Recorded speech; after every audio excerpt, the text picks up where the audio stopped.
Hello, welcome to the Wisdom English classes for the students of CBSE class 11th. Today we are going to study the second chapter of your book Hornbill.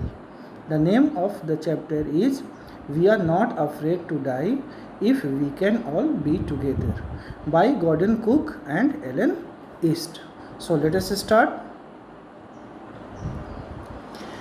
In July 1976, my wife Mary, son Jonathan, 6, daughter Suzanne, 7, and I set sail from Plymouth, England to duplicate the round-the-world voyage made 200 years earlier by Captain James Cook. जो narrator हैं वो एक voyage round the world एक plan करते हैं और 1976 में अपनी वाइफ मैरी, सन जोनाथन और डॉटर सुजैन के साथ 200 साल पहले तो कैप्टन जेम्स कुक ने राउंड द वर्ल्ड वॉयज मतलब सी जर्नी किया था उसको डुप्लीकेट करने के लिए, मतलब वैसे ही राउंड द वर्ल्ड सी जर्नी के लिए वो प्लान करते हैं, स्टार्ट होते हैं. For the longest time, Mary and I, a 37-year-old businessman, had dreamed of sailing in the wake of the famous explorer, and for the past 16 years, we had spent all our leisure time honing our seafaring skills in British waters. तो round the voyage जैसा James cook ने किया था, round the world voyage जैसा James cook ने किया था वैसा ही इनका भी, नरेटर का भी करने का एक ड्रीम प्लान था, एक लॉन्ग चेरिश डिज़ायर रहा है उनका भी. तो इसलिए अपनी वाइफ मैरी के साथ वो फॉर लास्ट 16 ईयर्स उन्होंने अपनी honing our seafaring skills समुद्र में किन किन चैलेंजेस को फेस करना पड़ता है और कैसे हम उसको टैकल कर सकते हैं, ये स्किल्स डेवलप करने में 16 ईयर्स उन्होंने लगा दिए थे. Our boat Wave Walker, a 23-meter 30-ton wooden hulled beauty, had been professionally built and we had spent months fitting it out and testing it in the roughest weather we could find. और एक सीप उन्होंने professionally design करवाया था जो 23 metre and 30 ton वज़न का था और उसका नाम उन्होंने वेव वाकर रखा था. तो वेव वाकर को उन्होंने प्रोफेशनली डिज़ाइन कराया था जो रफेस्ट वेदर कंडीशन को भी झेल सके. The first leg of our planned 3-year 105,000 kilometers journey passed pleasantly as we sailed down the west coast of Africa to Cape Town. तो first phase of their journey उन्होंने बहुत ही pleasantly without any trouble pass किया, जिसमें उन्होंने 105,000 kilometres distance तय किया from Africa to Cape Town. There, before heading east, we took on 2 crewmen, American Larry Wiesel and Swiss Herb Sizzler, to help us tackle one of the world's roughest seas, the Southern Indian Ocean. और second phase में चूँकि उनको world का roughest see the southern Indian ocean face करना था, तो इसलिए उन्होंने 2 क्रू मेंबर्स को हायर किया, एक American Larry Vigil and Swiss Herb Seigler, जो उनको साउदर्न इंडियन ओशन में हेल्प कर सके. On our second day out of Cape Town we began to encounter a strong gales. लेकिन दूसरे दिन ही जब वो केप टाउन से आगे बढ़ते हैं तो वो इनकाउंटर होता है उनका स्ट्रॉन्ग गेल से, बहुत तेज़ स्पीड के साथ हवा चलने लगती है, strong wind. For the next few weeks they ब्लीव continuously. Gales did not worry me, but the size of the waves was alarming, up to 15 meters, as high as our main mast. Narrator कहते हैं कि Gales तो ज़्यादा worry नहीं करता था हमें, they need not worry of the Gales, लेकिन जब साइज ऑफ जो वेव्स था, उससे जो वेव्स पैदा होते थे उनका साइज़ वो ए मैटर ऑफ ग्रेट कंसर्न था, क्योंकि वो 15 मीटर्स ह्यूज हाई वेव उठते थे, जो बिल्कुल उनका जो मेन मास्ट होता है शिप का उसके बराबर हो रहा था। तो वो उनको थोड़ा टेंशन वाली बात थी। December 25 found us 3500 kilometres east of Cape Town, और 25 दिसंबर तक वो 3500 kilometres east of Cape Town चले गए थे। Despite atrocious weather we had a wonderful holiday complete with a Christmas tree.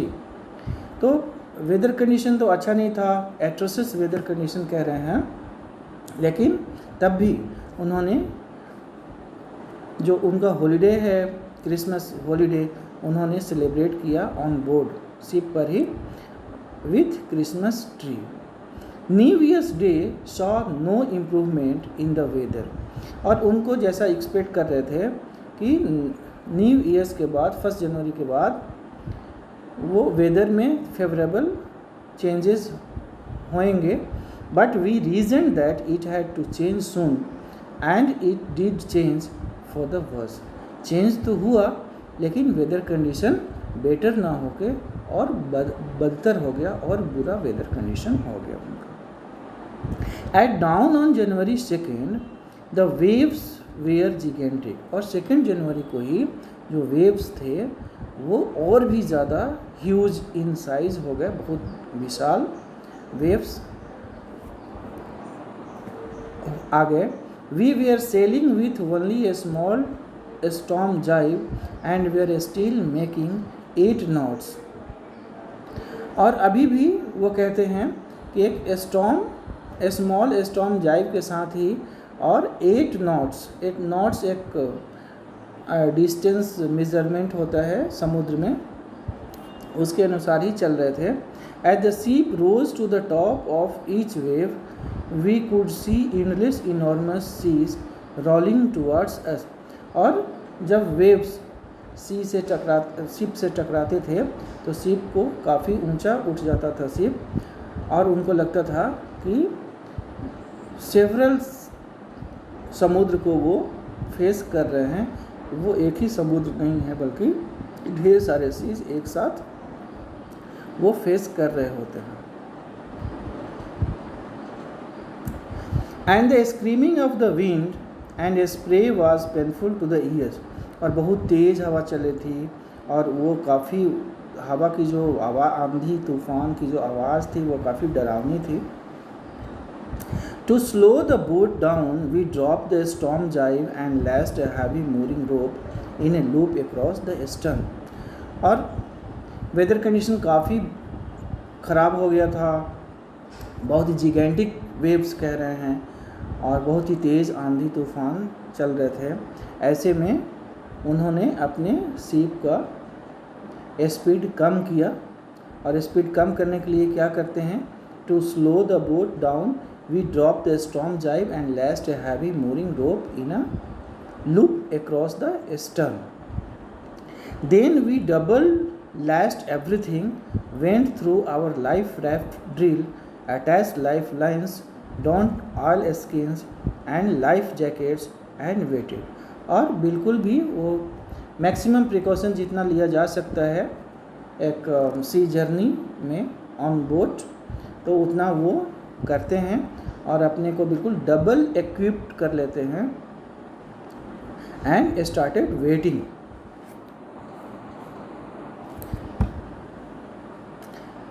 The first indication of impending disaster came at about 6 p.m. with an ominous silence. और पूरा life jacket वगैरह के साथ में well equipped होके, और बस और कोई चांस तो उनके पास था नहीं सिवा वेट करने का, तो वेट कर ही रहे थे। और तभी जो कहते हैं first indication of impending disaster का फर्स्ट इंडिकेशन उनको आया कितने बजे? 6 बजे। विथ एन ओमिनस साइलेंस, अचानक से बिल्कुल साइलेंस हो गया, सब कुछ रुक सा गया, हवा भी बिल्कुल बंद हो गई। और जैसा कि हम आपस में बात भी करते हैं कि ये खामोशी आने वाले तूफान का इंडिकेशन है, तो बिल्कुल भी ominous silence is very dangerous. The wind dropped, हवा बिल्कुल भी रुक जाती है। And the sky immediately grew dark, sky बिल्कुल डार्क हो जाता है। Then came a growing roar, और अचानक से एक डरावनी आवाज़ शुरू होती है। And an enormous cloud towered aft of the ship, और इनॉर्मस क्लाउड कहते हैं बहुत बड़ी मात्रा में क्लाउड, वो चारों तरफ एबव द शिप दिखाई देने लगते हैं। With horror I realised that it was not a cloud, और डर से लगता है कि ये क्लाउड नहीं है but a wave like no other I had ever seen, क्योंकि इतनी ऊंची ऊंची वेव और इतना खतरनाक disasters and deadly weather condition उन्होंने कभी देखा नहीं था।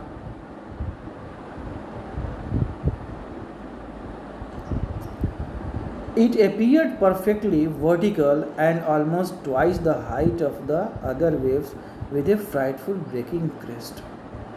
और it appeared perfectly vertical, बिल्कुल vertical 90 डिग्री जिसको आप कहते हैं, बिल्कुल भी सीधा वो, and twice the height of the other waves, और पहले जितने भी waves वो फेस कर चुके थे उनका साइज, इसका साइज उनसे जस्ट डबल था। The roar increased to a thunder as the storm moved up the face of the wave, and for a moment I thought we might ride over it. और roar increased to a thunder, और जो आवाज़, भयानक सी आवाज़ उठ रही थी storm के वजह से, वो चेंज होता है थंडर में, और बहुत ही हाई, बहुत ही ह्यूज साइज़ के वेव्स उत्पन्न होते हैं समुद्र में, और वो काफ़ी डरावना सा सीन होता है। और इसको देख के हम टाइटैनिक की याद आती है, तो टाइटैनिक समुद्र में आइसबर्ग से टकरा के और जिस स्थिति में हुआ था वही सेम वो हमें रिमाइंड करता है। टाइटैनिक और इस स्टोरी में सिर्फ इतना ही डिफरेंस है कि टाइटैनिक को हम बचा नहीं पाए थे और बहुत ज़्यादा कैजुअलिटीज़ हुई थी। Almost all the people on board were drowned and died, लेकिन इसमें वो बच जाते हैं, finally they all were saved. बस इतना ही सा डिफरेंस है।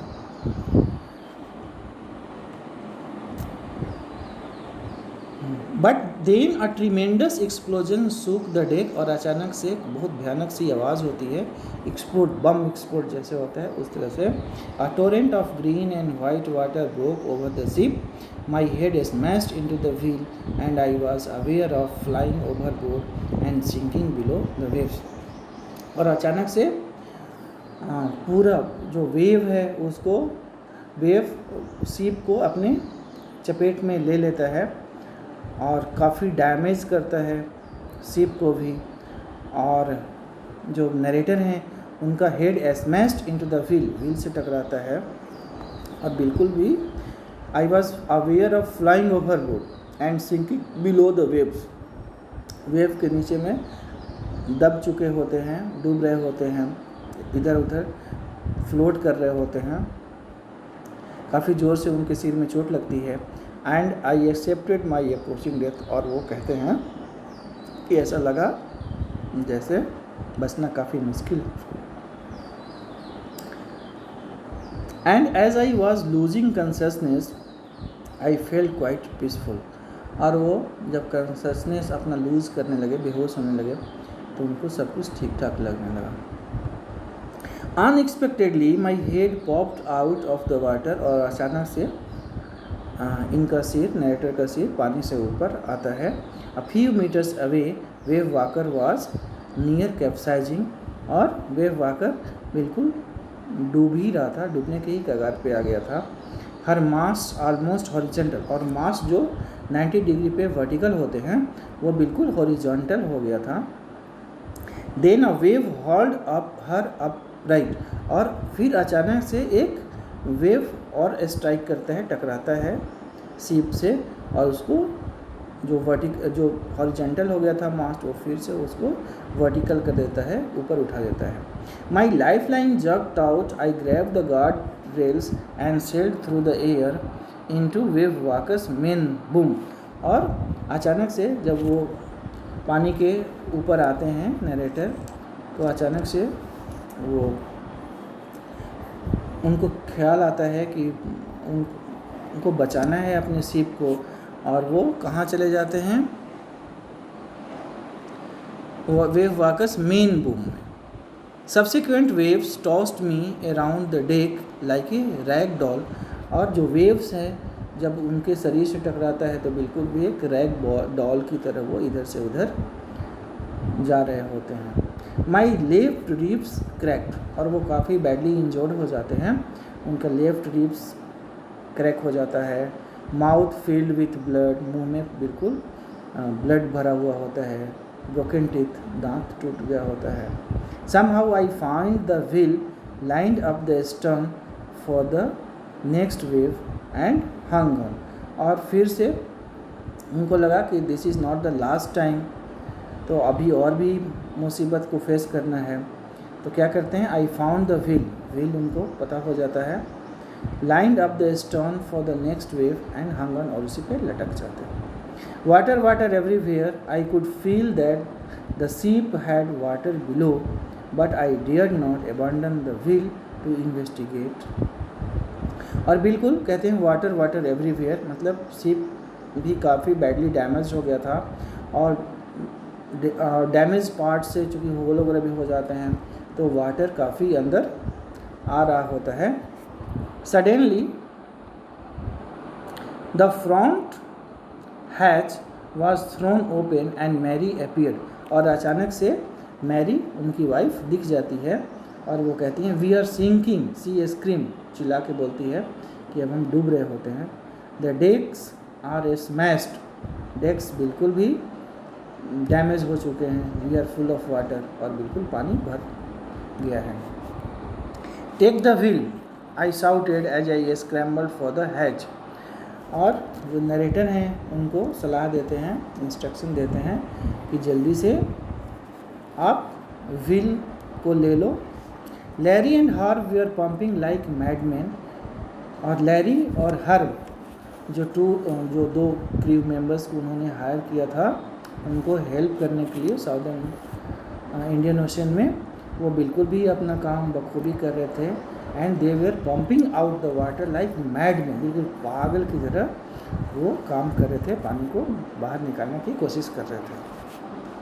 Broken timbers hung at crazy angles, the whole starboard side bulged inwards, clothes, crockery, charts, tins and toys lost about in deep water, और जितनी भी चीज़ें ऑन बोर्ड हो सकती है वो सारा चीज़ पानी के अंदर या पानी के ऊपर में फ्लोट कर रहा होता है, और इस तरह से बिल्कुल वो अपने सामने अपनी डेथ को, अपनी मृत्यु को देख रहे होते हैं, और उससे उनको फाइट करना हो रहा होता है। तो क्या करते हैं वो, आई हाफ स्वैम, थोड़ा तैरते हैं, half crawled into the children's cabin, फिर बच्चों को देखने चले जाते हैं, बच्चों की स्थिति क्या है। आर यू ऑल राइट, पहुँच के पूछते हैं। आई asked yes, they answered from an upper bunk, और फिर वो अपर बंक में किसी तरह से अपनी जान बचा के बचे हुए हैं, और वहीं से वो आवाज़ देते हैं कि हाँ हाँ पापा हम लोग ठीक हैं। Are you all right, I asked yes, but my head hurts a bit, said Sue, लेकिन सू कहती है कि थोड़ा लगता है हमारे सिर में चोट आ गया है। Pointing to a big bump above her eyes, अपनी आँखों के ऊपर में एक बड़ा सा उनको बम्प डेवलप हो गया है। I had no time to worry about bumped heads, लेकिन नरेटर के पास तो ये बम्प वगैरह देखने का टाइम था नहीं। After finding a hammer, screws and canvas, तो फिर वो क्या करते हैं, हैमर लेते हैं, उसके साथ स्क्रूज और कैनवास लेके स्ट्रगल बैक ऑन डेक, फिर से डेक पे जाते हैं। With the starboard side best open, we were taking water with each wave that broke over us, और जहाँ जहाँ भी डैमेज हो चुका होता है वहाँ से पानी अंदर आ रहा होता है शिप के अंदर में। We were taking, if I couldn't make some repairs we would surely sink, और उनको लगता है कि अगर जो डैमेज पार्ट है जहाँ से पानी आ रहा है शिप के अंदर में, उसको अगर रिपेयर ना करा जाए तो श्योरली वो डूब सकते हैं। Somehow I managed to stretch canvas and secure waterproof hatch covers across the gaping holes, और वो जितना भी गैपिंग होल्स था उसको वाटर प्रूफ जो कैनवास लेके और with the help of hammer and screws वो उसको गैप फिलअप करने की कोशिश करते हैं। Some water continue to stream below, अभी भी पानी आ रहा होता है, but most of it was now being deflected over the side, लेकिन बहुत सारा पानी जो पहले से आ रहा होता था उस पर कंट्रोल हो जाता है। More problems arose when our hand pumps started to block up with the debris floating around the cabin and the electric pump short circuited, और उनके पास जो हैंड पम्प्स या जो इलेक्ट्रिक पम्प्स वगैरह थे वो भी ख़राब हो चुके होते थे, वो भी फंक्शन में नहीं थे, और सारा कुछ वो पानी इतना ज़्यादा भर गया था कि इधर से उधर सब कुछ फ्लोट कर रहा होता था। द वाटर लेवल रोज़ थ्रेटनिंगली, पानी का लेवल भी काफ़ी बढ़ रहा होता है, और ऐसा लगता था कि अगर इस तरह से कंटिन्यू रहा कुछ देर तक तो वो डूब ही जाएंगे। Back on deck I found that our 2 spare hand pumps had been wrenched overboard along with the forestay sail, the jibe, the dinghies and the main anchor, और फिर वो क्या उनको लगता है क्या पाते हैं, 2 spare hand pumps, 2 spare hand pumps भी वो उनको याद आता है, और वो उन सब के लिए। Then I remember we had another electric pump under the chart room floor, और फिर से उनको याद आता है कि अरे एक और भी इलेक्ट्रिक पंप होना चाहिए चार्ट रूम में, वो वहाँ पे जाते हैं।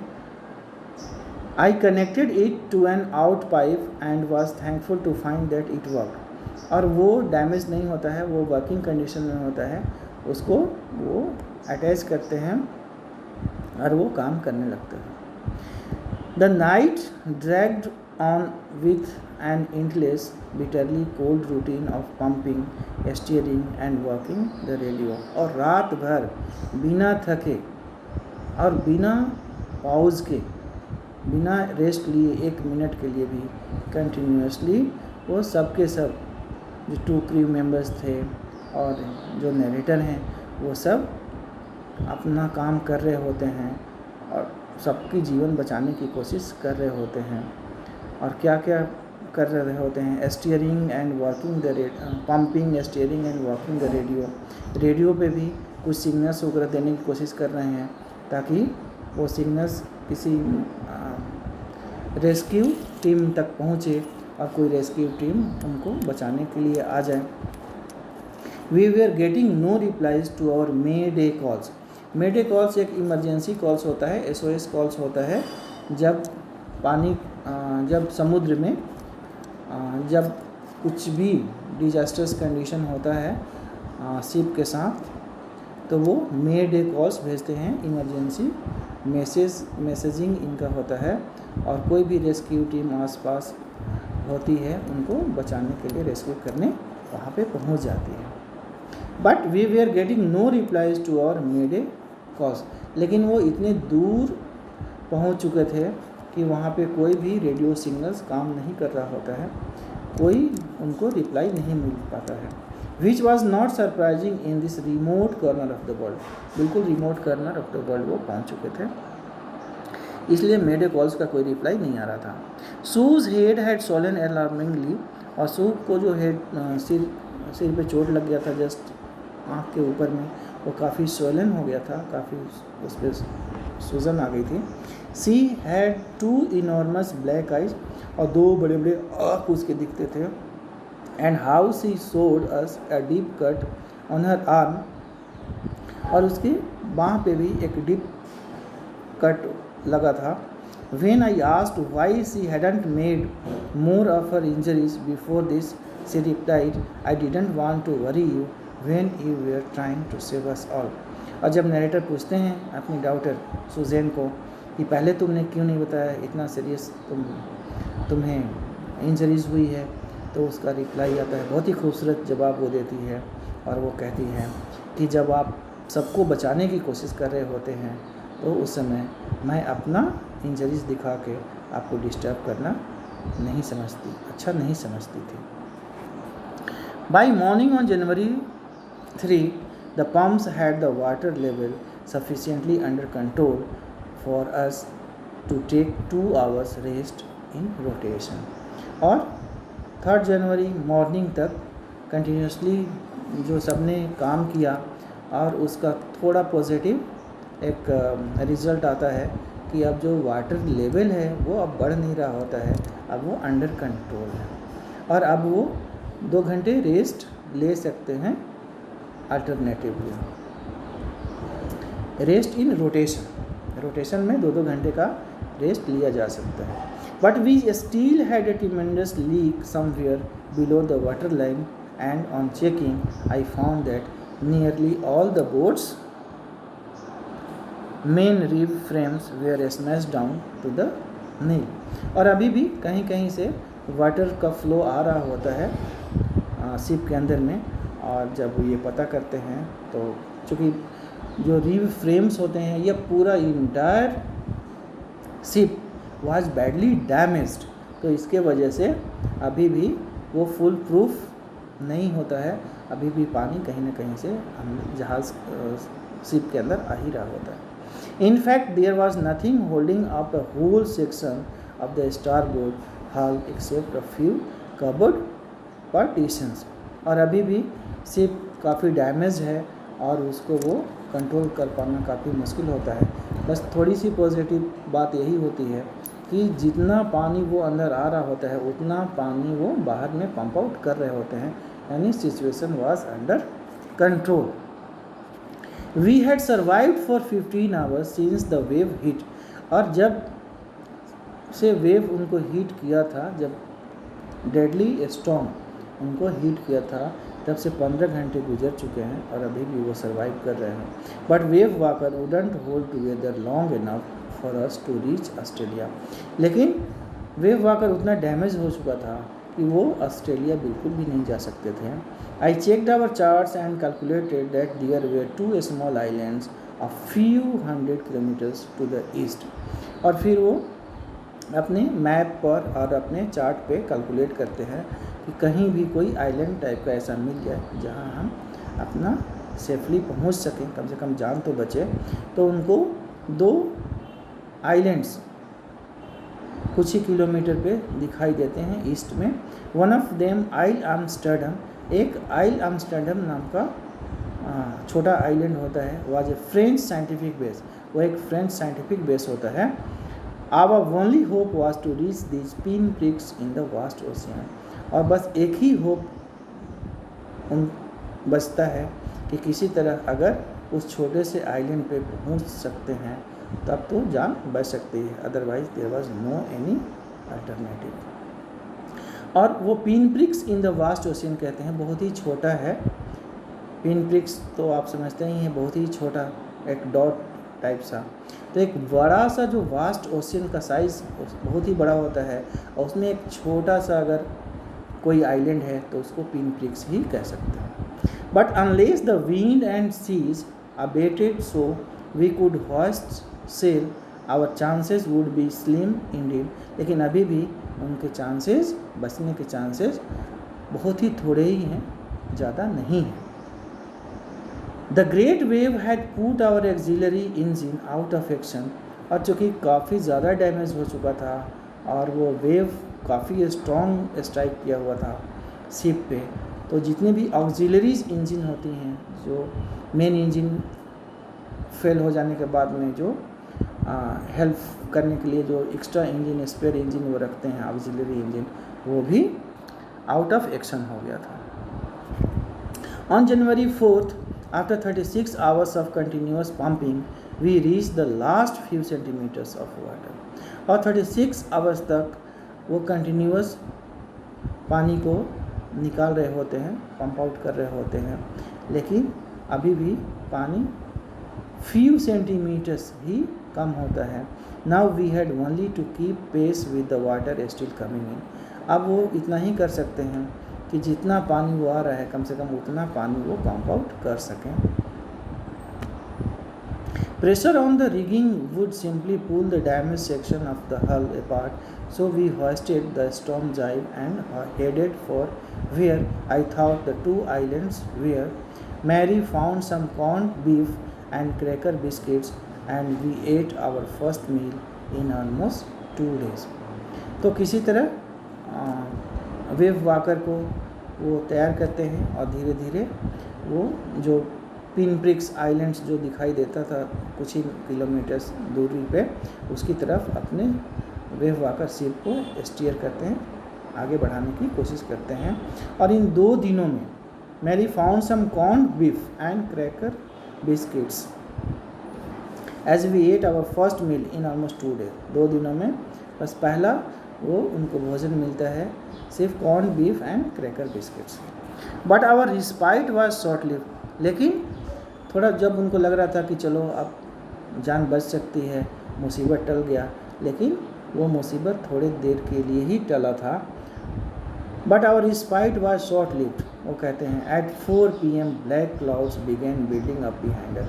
और फिर से एकदम गहरे काले बादल फिर से बनने लगते हैं। Within the hour the wind was back to 40 knots and the seas were getting higher.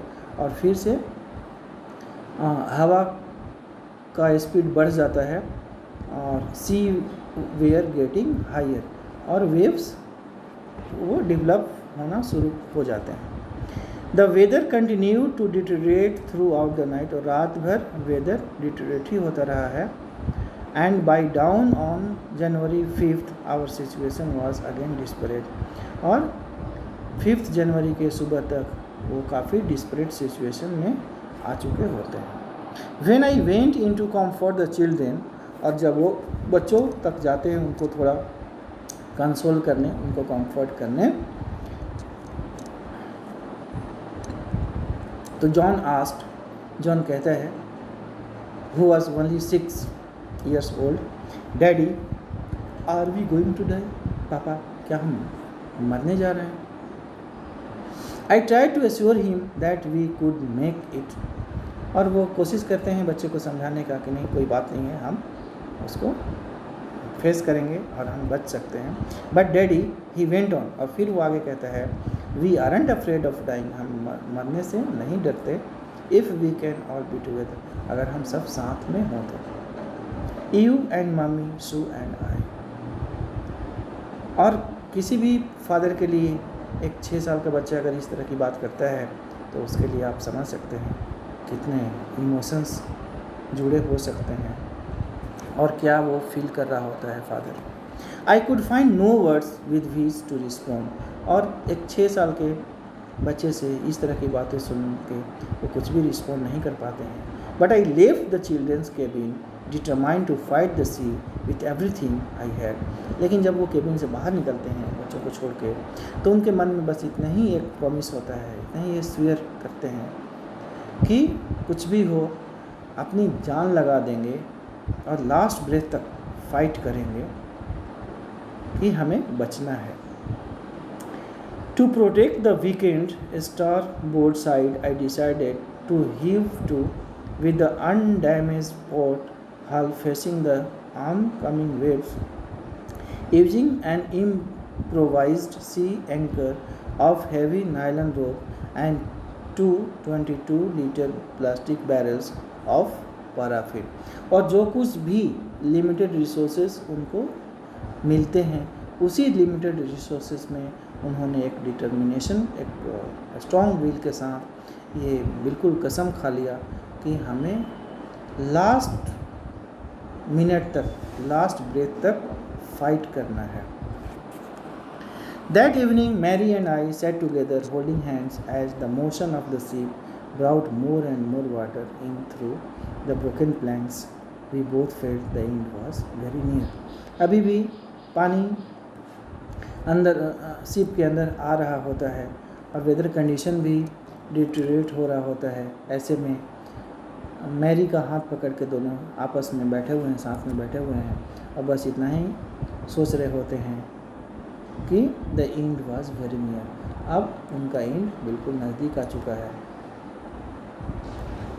No chance to survive और टू सेव, इस तरह की फीलिंग उनके अंदर आ रही होती है। But Wave Walker rode out the storm and by the morning of January 6 with the wind easing I tried to get a reading on the sextant. लेकिन वो वेव वॉकर भले ही वो काफ़ी डैमेज था, लेकिन धीरे धीरे चलता रहा और सुबह में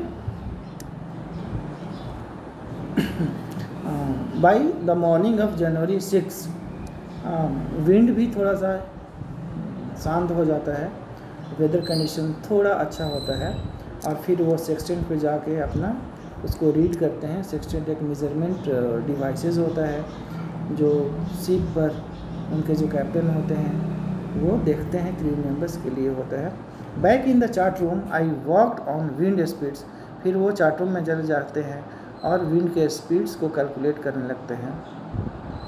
changes of course, drift and current in an effort to calculate our position, the best I could determine was that we were somewhere in 150,000 kilometres of ocean looking for a 65 kilometre wide island. वो तब तक 150,000 kilometres का distance तय कर गए होते हैं और अब 65 किलोमीटर्स वाइड आइलैंड की तलाश में उसकी तरफ वो जा रहे होते हैं। While I was thinking, Sue moving painfully join me, और तभी सू भी उनके पास आ जाती है, सुजैन जो उनकी डॉटर होती है, only 7 she was.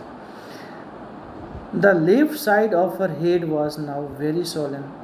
Left side का हेड काफ़ी सूजा हुआ होता है। And her blackened eyes narrowed the slits, और आँखों के ऊपर में वो काफ़ी जो स्वेलिंग के वजह से बस स्लिट्स दिखता है। She gave me a card she had made, और वो एक कार्ड बना के रखी है जो उनको वो देती है।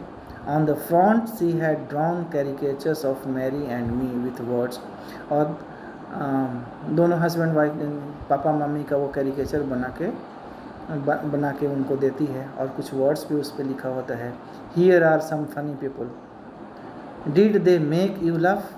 और उस सीरियस कंडीशन को वो थोड़ा सा लाइटर बनाने की कोशिश करती है छोटी सी बच्ची। I laughed a lot as well, और तभी हंसी भी आ जाती है नरेटर के चेहरे पे।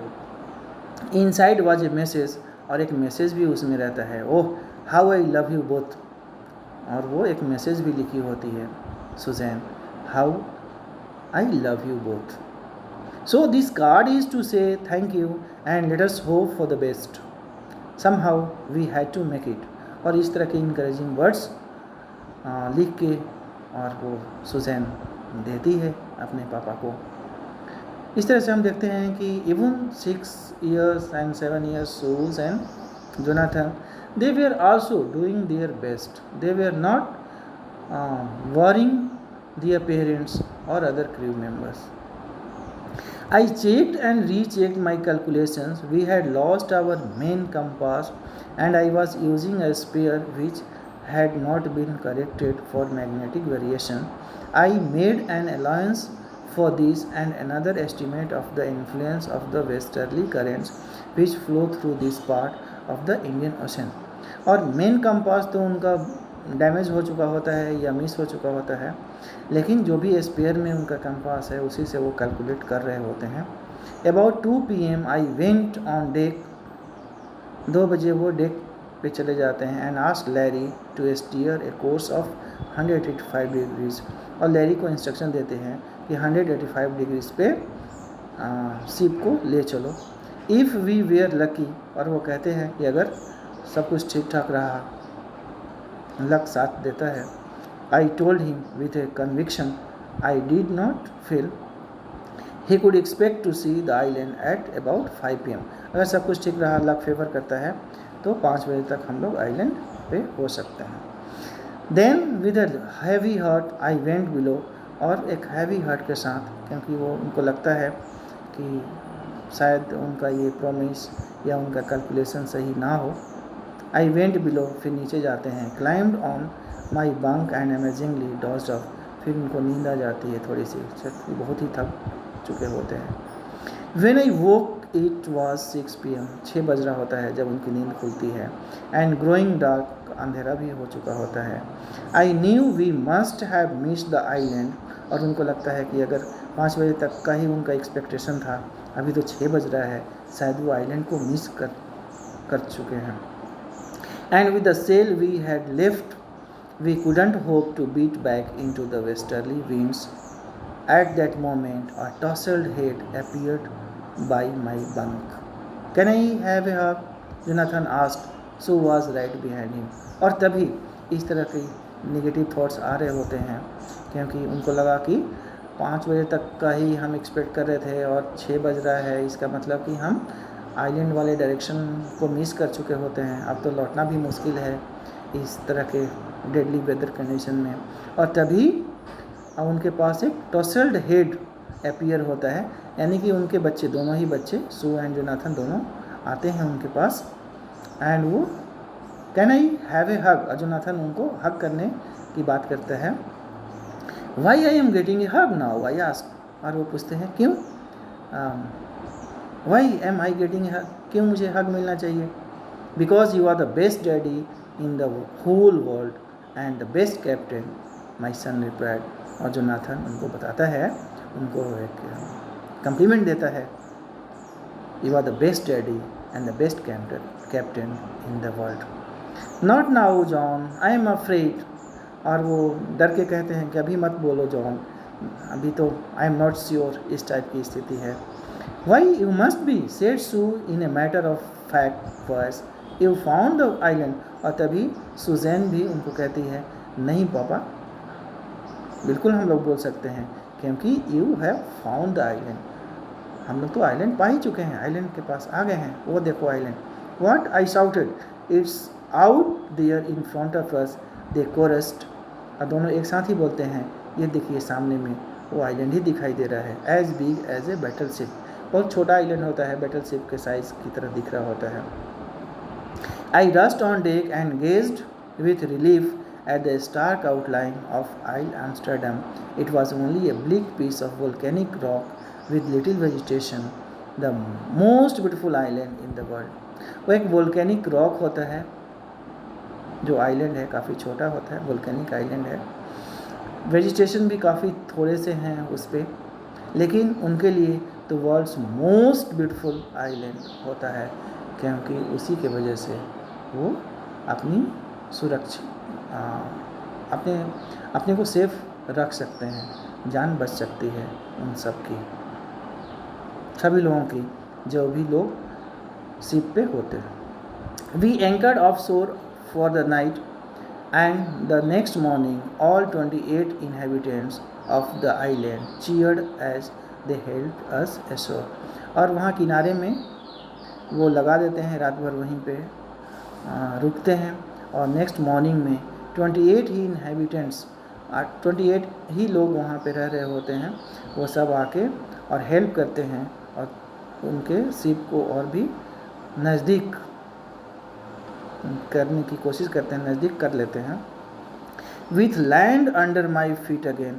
और जब पैरों के नीचे ज़मीन जब वो टच करते हैं narrator, my thoughts were full of Larry and herb. तो सबको वो याद कर रहे होते हैं और सबके लिए काफ़ी थैंकफुल हैं और सबको अपना ग्रेटिट्यूड एक्सप्रेस करते हैं. Larry and Herbie cheerful and optimistic under the direst stage. उतनी डेडली कंडीशन में भी लैरी एंड हर्बी बिल्कुल भी घबराए नहीं थे और बिल्कुल भी एक पागल लोगों की तरह, पागल आदमी की तरह वो पंप आउट कर रहे थे पानी को. एंड ऑफ मैरी, और मैरी जो उनकी वाइफ थी, who stayed at the wheel for all those crucial hours, और मैरी भी व्हील को पकड़ के बैठी हुई है उतने क्राइसिस क्रूशियल आवर्स में, और उन्होंने भी उनको थोड़ा सा भी ट्रबल नहीं दिया. And most of all I thought of a 7-year-old girl who did not want us to worry. और फिर वो 7 years old अपनी बेटी सुजैन को भी थैंक्स देते हैं, क्योंकि इतनी छोटी होते हुए भी और सीरियस इंजरीज़ के बावजूद भी वो बिल्कुल भी उनको तकलीफ़ में नहीं डालती है. About a heavy injury which subsequently took 6 minor operations to remove a recurring blood clot, और blood clot के वजह से 6 ऑपरेशंस भी, माइनर ऑपरेशंस भी करने पड़े थे, स्टिचिंग वगैरह हुआ था. Between skin and skull and of a 6-year-old boy who was not afraid to die. और he was also thankful to the 6-year-old son Jonathan who was not afraid to die. तो इसी note के साथ ये story यहीं पे समाप्त होती है. और इस तरह से हम देखते हैं कि उस डायरेक्ट सिचुएशन में भी सब ने, जो भी लोग थे शिप पे, डेक पे, वो सब ने एक पॉजिटिव एटीट्यूड रखा, और सब ने जो कुछ भी वो कर सकते थे एक दूसरे को हेल्प करते हैं, पॉजिटिव रखते हैं, मेहनत करते हैं. और इस तरह से हमें लगता है कि अगर हमारे पास स्ट्रॉन्ग विल पावर हो, if we have strong willpower and hard labor, we can surmount every difficulties